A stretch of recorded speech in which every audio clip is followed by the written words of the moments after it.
Welcome to the Stand Like Men podcast. I'm Logan Ingram. I'm Daniel Schallenberg. And we are here to discover and hopefully communicate and visit about and learn from y'all too about what it means to live out biblical masculinity as God set forth for us and as Jesus left in his word. Yeah. And if you're enjoying the show, we'd appreciate it if you would like and subscribe and leave us a comment. And if you have any questions or comments or suggestions, send us an email at standlikemen@gmail.com.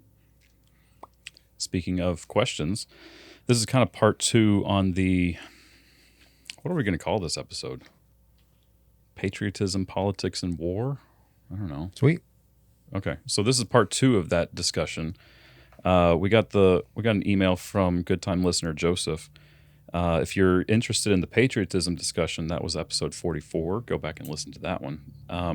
Today we're going to be trying to tackle his second question, which is, should Christians be involved in politics, whether running for office or just voting? How does one distinguish between using the political system to make our country a godly place with proper freedoms and putting our trust in politics and politicians rather than God? Love questions. I wish they were easier. Yep. All right. So What you got? let's just do a quick answer. Okay. I think for running for office. Okay. Okay. Yeah. I think absolutely. Yeah. We should. I agree. Because why wouldn't we? Yeah. Are we just going to stand by? I mean, I thought this podcast was called Stand Like Men, Not sit like women. not sit like women or people who don't want to make a difference in the world. Yeah. Yeah. I mean, I think our job is to further the kingdom, right? Yeah. Like that's the whole point Mm-hmm. of all of this is to further the kingdom. How are we supposed to do that if we don't get involved where we can? But yeah, there's a balancing act, I believe, because of, like we talked about on the last episode, pride can get in the way. Mm-hmm. And I mean, nobody's immune to it. You all of a sudden become president of the United States. You're going to be well known. Yeah. You're going to be making some money. You're going to have a lot of power. I can't imagine that won't go to your head at some point. But that's also why I believe that we've got to be grounded first Mm-hmm.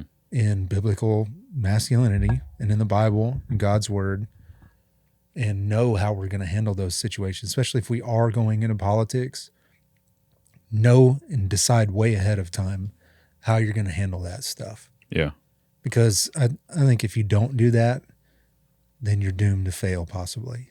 Oh, for sure. I really believe a lot in that planning stuff, the mental aspect of it, just deciding way ahead of time how something is going to be and that you're not going to step out of that. It's almost like a positive affirmation type thing. I forget all the terms that people use for it nowadays, but that's what it is. And I believe that we're supposed to use our voices. That's why we're doing a podcast. Mm-hmm. I went 37 years without using my voice to communicate any of my beliefs. And I think that I finally did. So here I am. Mm-hmm. And I think that that's okay because we want to further the kingdom. We want to be good examples. Like, it'd be amazing if we had people in politics, and we do have some who really push Christianity, not forcing it, but just showing by example what it means to live out Christianity and what it means to live like Christ for all the world to see, because you're on a world stage at that point. You don't have to be. Politics can also mean your city council or your HOA. Yeah. I mean, talk about a place that needs some God. Oh, sorry for anybody that's on the HOA. No, I'm not actually, because I still believe I stand by what I say. Yeah. All right. Well, because it's stand like men. Yes, it is. It is. And this is actually bringing up something that I've noticed in the last couple of weeks after Charlie Kirk was killed. Mm-hmm. And I've noticed it not just on those types of posts or political posts, but even my own. Like, I've got hunting videos out. One of them has 3,795,000 views on it. Mm-hmm. And if you're going to get into politics, probably you're doing it to stand up and use your voice and to express your beliefs and to hopefully make changes, right? Mm-hmm. And so you're probably going to own whatever you say. Mm-hmm. Well, and you're going to hopefully walk what you're talking, right? Because that's when people get busted, especially in politics, because it is a world stage for the most part, and people have got their eyes on you. If you're not living out what you say, you're in a lot of trouble. And everybody notices. Yeah. Well, I think we're supposed to, and it doesn't even have to be running for office necessarily in politics, but I think exactly what Charlie Kirk was doing was using his voice to express his opinions and beliefs. And he owned it, right? Yeah. And lots of other people are doing that too. He just got put in the spotlight because of what happened, and he's really, really good at it and made a huge impact on the world. But using your voice for what you believe, and you own it, you don't back down.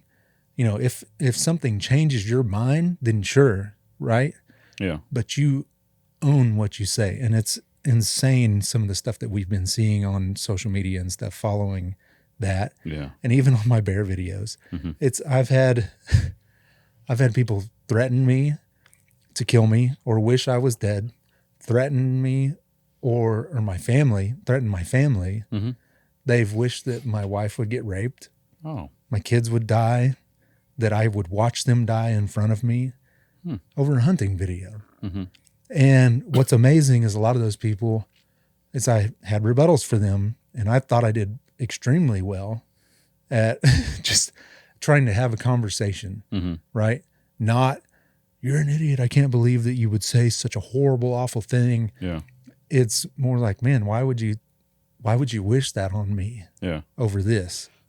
And some of them have come back with conversation. I've been apologized to publicly.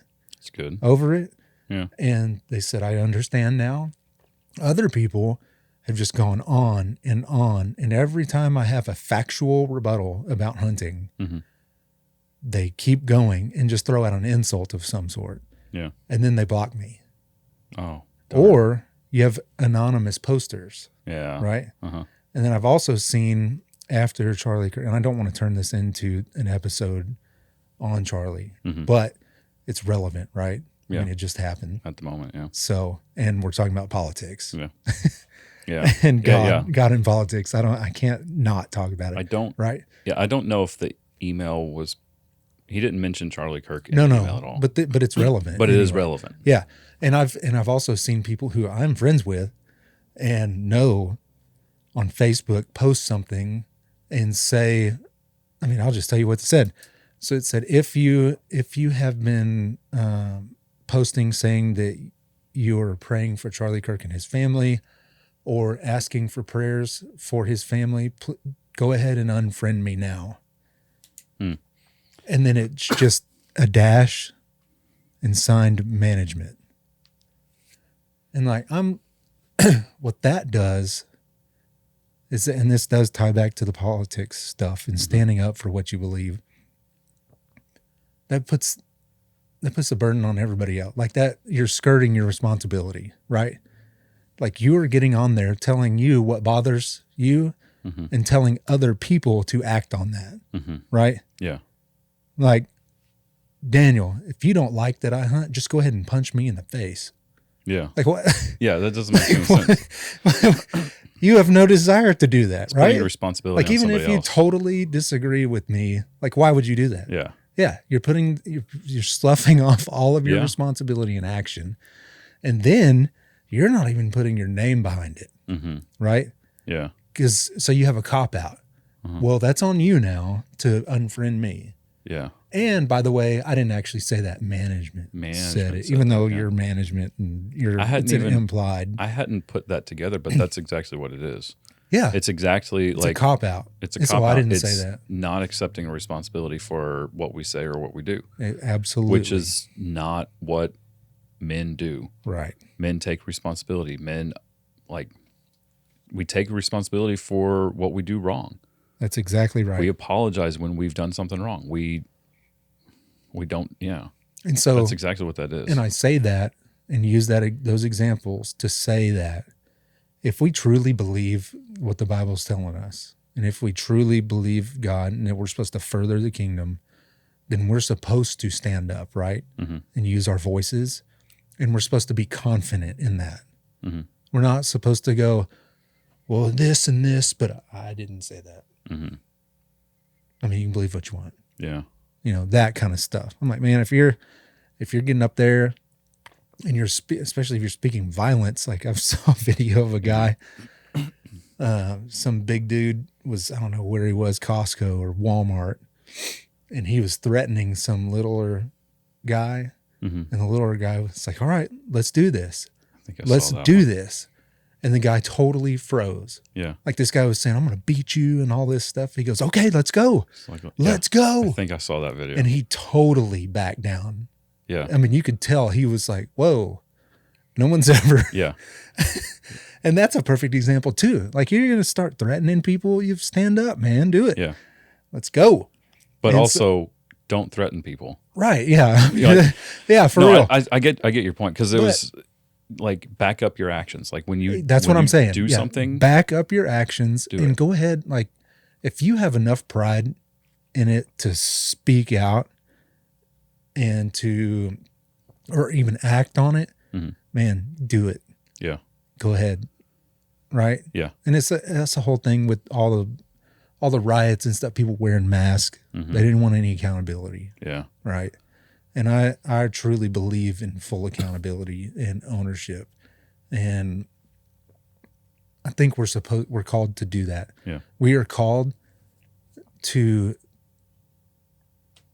I mean, sign our names behind it pretty much. Yeah. And speak out in confidence. Like Mhm. instead of just saying something like, well, okay, well, I wish you would believe this kind of, but it's okay if you don't. I think we should have full confidence in God and what we're trying to say and what the Bible says. And I think we should, if we get into politics, we should be confident in that and not back down just because of constituents wanting us to behave a certain way or make certain decisions. But we're supposed to stand up like men, right? Yeah. And take ownership and accountability in full confidence. Yeah. So I don't know. I've got 2 points I want to make. 3. I guess this one is an easier transition. Yeah. So like, if you decide that you're going to get into politics, what is your goal? Yeah. Is your goal, this is just a job, or, hey, this is I can get some attention, I can get some fame, or is it, I want to help people? And if it is, I want to help people, how are you going to achieve that goal?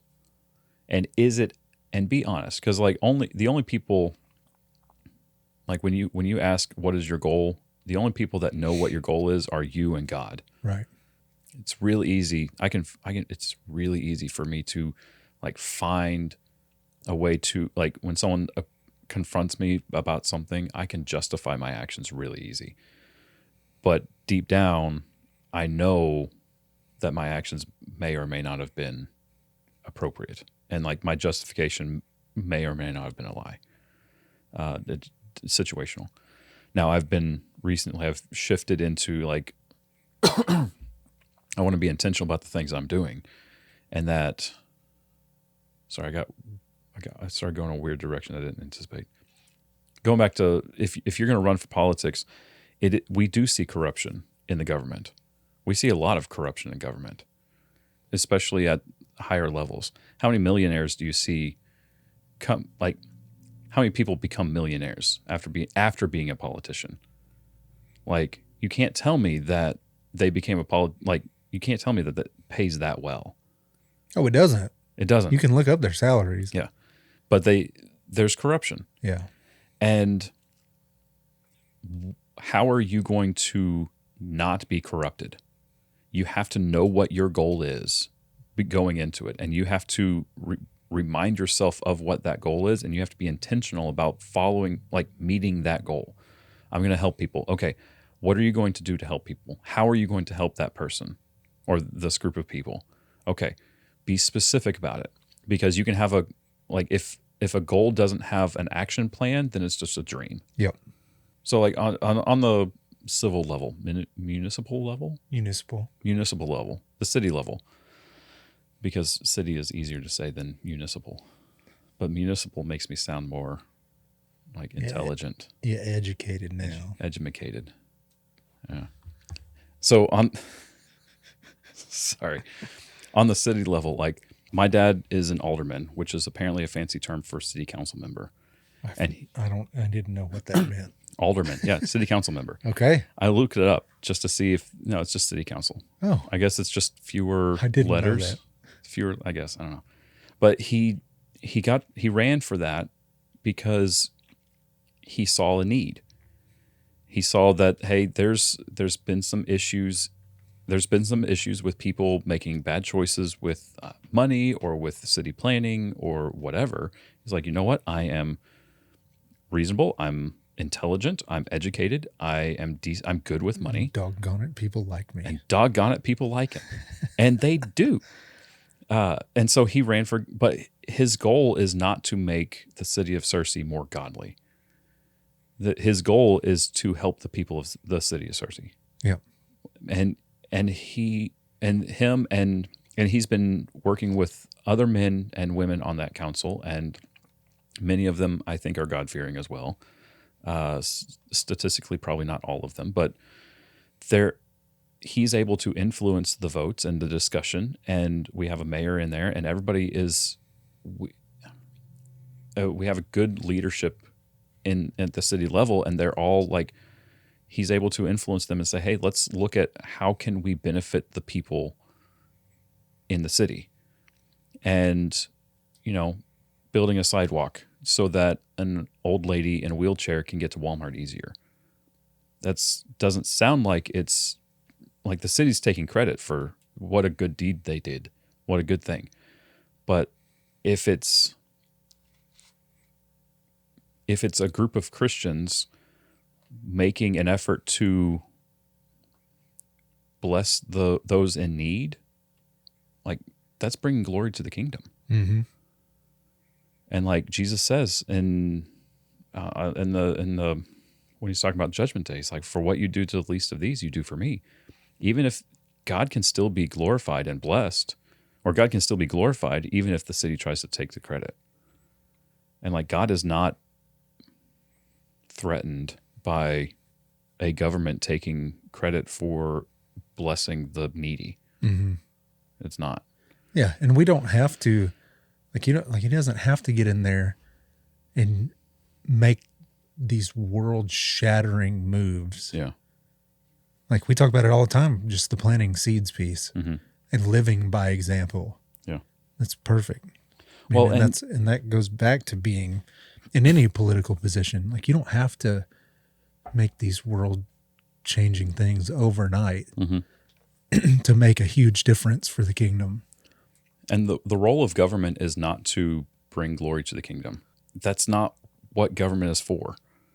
And it's okay for Christians to participate in government affairs and to run for office because they can use their position to bring glory to the kingdom. But we see in the Holy Roman Empire that didn't go well because people were still oppressed, and it wasn't about bringing glory to the kingdom. It was about obtaining and maintaining power. So when you get into politics, your goal should not be, if you get into politics, your goal should not be to make the government, that governing body, more godly. It should be to bring glory to the kingdom and influence those around you to help those in need. Honor God, honor your family. Yeah. In what you're doing and your actions and the words you use and how you handle yourself. Yeah. And I think that's enough. I agree. I think so. Yeah. I had another thought when you're talking about the Charlie Kirk, and I saw a lot of posts about people like celebrating that he was murdered. And I agreed a lot with what Charlie said. I disagreed with a lot of what Charlie said and what he did. But he's still a person. Right. It doesn't matter if I agreed or disagreed with him. He's still a person and an image bearer of God, and someone murdered him. Mm-hmm. At no point should anybody be celebrating. Right. Whether you agreed or not. And whether you whether you felt threatened by him or not, he was still a person and should not have been murdered. And I saw, Kara saw a quote and she shared it with me, and it kind of hit me, sucker punched to the feels. September 12th, 2001, America would be very disappointed with September 10th, 2025, America. And it just kind of hit me. And she mentioned it as we were walking past one of the 9/11 memorials. I'm like, because I remember exactly where I was on 9/11, 2001. And that room is not there anymore, but I can like stand pretty much in the exact spot of where I was standing. It was 10th grade Spanish class, watching it happen. Yeah, I was in 10th grade history. And I remember the days, weeks, and months after that attack, there was just a level of community and like togetherness that I had never seen before and I haven't seen since. Like everybody was hurting. Everybody knew how fleeting life could be. And like some of it was they were afraid that there was going to be another attack, but also like a lot of it was just like they finally recognized that how temporary life is and how quickly it can be snatched away, and that everybody's hurting in this moment. And so there's just a lot of togetherness and a lot of love and compassion. And even if you didn't like the other person, you still like cared for them as a human. And then fast forward, not even 24 years. I mean, September 10th, it's more poetic to talk about the Charlie Kirk murder and people, but like even, what about during 2020 and all of the riots and protests that were happening then? Like there were people that were happy that George Floyd died. And they started digging through his past. It's like, well, he did this and he did this and he did this. I'm like, that he shouldn't have died. He should not have been murdered in that moment. Like he should not have died. Like, yet punished for his crimes, sure, but killed by a police officer, that's not their job. And, we've got an issue that politics can't fix. Yeah. And that's ultimately where I go back to. And all this questions about should we be patriotic? Should we be involved in politics and vote? And it's like, sure, like all of that's fine but we have to recognize that politics isn't going to fix it. There is only one thing that can fix Politics has never fixed it. No, it's always history. made it much, much worse. Yeah. There's only one thing that can fix the issues that we're having, and that's Jesus. Mm-hmm.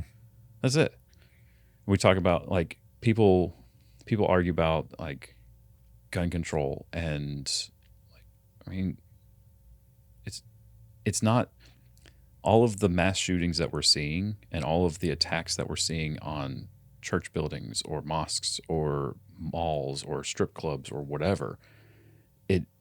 It's not. It always goes back to a heart issue. And there's something deeply wrong with the person that does the attack, and it's tragic because everybody's looking to politics to save them, and politics is the last thing that's going to save them. But yeah, like, I mean, who are you going to put your trust in? And if it's not Jesus, you're going to be very disappointed and very hurt. Well, look at that's how it always turns out. Yeah. How many people have trusted every single president we've ever had? Mm-hmm. And every king before that sometimes too. And whoever else there was in power. Yeah. Well, I mean, look at, especially in the past several elections, like whenever there's a new president elected, there's a group of people that is just in turmoil, and they are terrified because like we're all going to die. It's like, isn't that amazing? That didn't change. That's always amazed me. Yeah. That people behave that way. Like, this is 4 years. Like, yeah. They didn't. they have a lot of power, but they don't have ultimate power. Yeah. And I mean, yeah, they might make some bad decisions and screw some stuff up, but it's probably not going to ruin your life. Yeah. The way you're envisioning and communicating Yeah. that the world, the sky's falling chicken little. Yeah. But just about every inauguration day, like you see a group of people that is just in the streets, Leaving the country. As soon as he gets sworn in, they're like, "No!" And I remember a video of this young man, well, young guy, I don't know, like just weeping outside the courthouse. And I'm like, if government is going to save us, they would have done it by now. Yeah. Surely. But government's not here to save us. Like the only thing that can save us and protect us and fix the problems that we have is Jesus. Yeah. Yeah. So I've got a graphite drawing right there. I can't see it. It's around the corner. It's Napoleon Bonaparte. Oh, really? Yeah. Arguably one of the greatest leaders that's ever lived. Sure. Not because he was Christian. Yeah. But because of his ability to lead people. Yeah. And one of the most powerful people in his day and time in the entire world. Mm-hmm. He didn't fix anything. No. I mean, it didn't. And some people back then looked at him as a savior. Yeah. Right? Mm-hmm. And same with the Caesars. Yeah. Same with emperors. Yeah. I mean, there's always going to be a divide. Mm-hmm. People are going to think that person is either their savior or the devil. Mm-hmm. And none of those things is true. Neither one of them. Because like you said, politics isn't going to change it. Yeah. One person isn't going to save the world. That already happened. Yeah. Right? Mm-hmm. Jesus already did Absolutely. that. And he's the only one that can ever do that. Mm-hmm. But if you have a temporary focus, like a short-term focus, like, I mean, there's no hope there. There's no peace. I was going to say this earlier, that this isn't it. Yeah. Earth. Yeah. This world, this life is not it. Mm-hmm. And so there's probably not going to be a solution here. Oh, no chance. Because we're a fallen world. Mm-hmm. And that's okay. But Jesus didn't come to actually save the world. Yeah. He came to save people. He was very clear about Jesus. Jesus was very clear about this. This is not an earthly kingdom I'm setting up. Right. Like, if this was an earthly kingdom, we would be fighting differently. But it's not earthly. You're talking about Napoleon. This is as good a time as any to talk about it. So Napoleon is going to be my segue into what I'm talking about. Napoleon was very famous for divide and conquer with his military strategy. He'd take the opposing army and he would divide them up. He would attack a certain area. He would flank on one side so that they would get part of them would turn and focus on that while he came in with the rest of his army in another direction, or he'd split them down the middle. You see it a lot in the wilderness, jungles, hunting parties, lion on the Serengeti. What am I trying to say? Swahili. What am I trying to say? Swahili is a language. Yeah. Yeah. You see it a lot. You see it a lot in animal documentaries. Yes. Where you've got a pride of lions or a leopard or whatever. And what do? Well, they're going after a pack of gazelles. They're going to get one of them separated. And if they can get one gazelle separate from the pack, they can take it down. Mm-hmm. It's a divide and conquer strategy. Yeah. That is what the enemy has done and is doing in our country. And it's very, because look at the country right now. It's saying, hey, you need to, if you don't agree with me, you're a villain. And not just a bad person, but you're evil. And you are actively trying to hurt me. And our society has drawn these lines, and it says this is the line that matters. And gun control, we talked about earlier. Like this line, if you believe what I believe about gun control, then you're good. You're a good person. If you don't believe what I believe, then you're an evil person and you're amoral and you're just awful. Well, okay, well, what about, then there's abortion. Well, that's the line that really matters. Well, gun control, abortion, Democrat or Republican, tax or no tax, What are some other things I'm coming up that Separation of church and state, separation of church and state, education. education, welfare, insurance, like taxes. I mean, the list can go on and on and on. And I wish my brain wouldn't just forget everything as soon as I try to think of it. But I think you all know what I'm talking about. Like there are these lines, these issues that we need to be on the right side of. And history depends on us being on the right side of this issue, whatever the issue is. Well, I've got friends that I will agree with them on one topic, but I don't agree with them on a different topic. And so what we do, what society has done is they say if you have a person that doesn't agree with you on any of these issues, whatever the issue is, then they're evil, awful And they person, hate you. and they hate you, and they're trying to hurt you, Which is so and you're the only ludicrous to me. you're the only one that is good because you've got it right. Well, because it's your truth, right? It's your truth, yeah. Yeah. And we so talked about that before. yeah, and so I've got friends that, and probably even you, we would get to a point where we'd come to an issue that we disagreed on. Oh yeah, I'm sure. I don't know of anybody. I don't agree with my wife on everything. And at that point, like, you're now my enemy. Yeah. You're now an evil person bent on my destruction. The enemy has drawn these lines, these battle lines of these issues, and some of them are very important. Some of them maybe not as important, but the enemy, Satan, has drawn these battle lines, and he says you have to hold your ground and you have to hate who is on the other side of that line. And so what it ends up doing, he has drawn so many lines and vilified the opposing side of whichever side I'm on, to where I look around, I'm alone. Because there's not a single person that agrees with me on everything. Not like what you said, not even my wife agrees with me on everything. Yeah. And that's okay. But if what a hostile environment. Yeah. In life. Yeah. How can I spread the gospel if I treat everybody as a villain? But this is what the enemy has done. It's a divide and conquer technique and strategy. And it's really good. Well, it's very effective. We've talked about this too, like isolation. Yeah. And like, how do you break a prisoner of war? Mm-hmm. You isolate them, make them feel like nobody cares about them. Yeah. Boom. It's over. Yeah. And Satan is amazing at that. Yeah.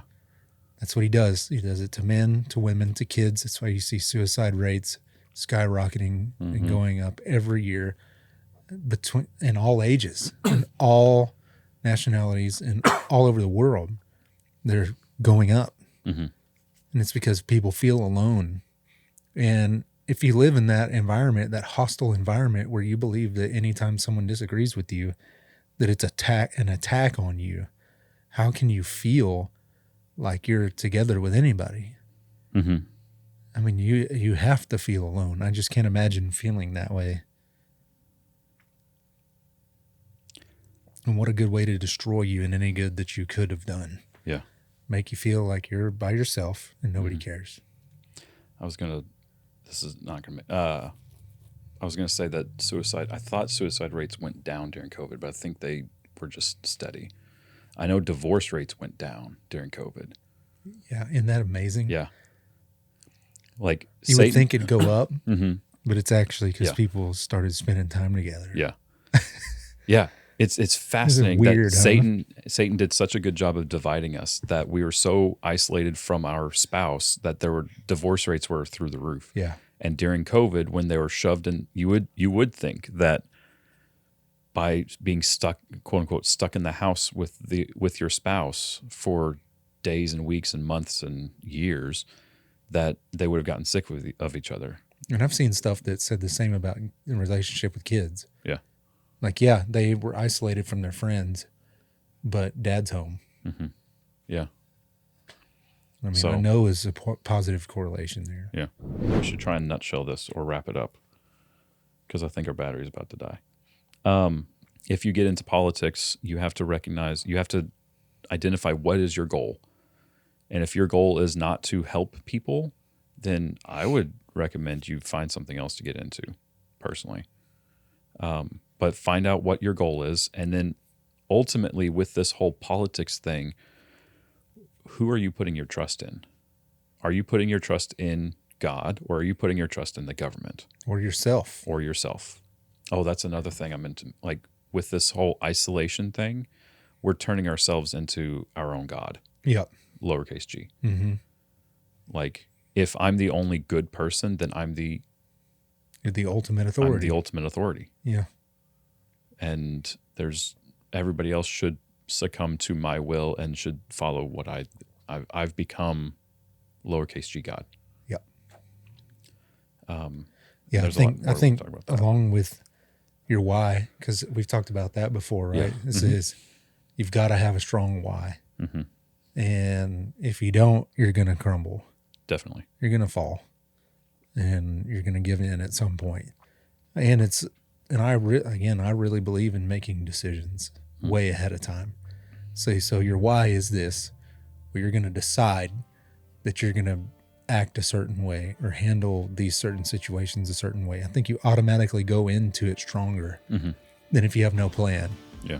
And if you're just winging it, that can work in like an emergency situation that you're flat out can't be prepared for, but that's not a way to live and actually and actually make a difference anywhere and anything. You can't do that in business. You can't do it in health. You can't do it in hunting. Yeah. You can't do it long term, right? You can do it short term in an emergency when that's the only option. Mm-hmm. But you have a plan, you make decisions way ahead of time, and you keep your focus right. Mm-hmm.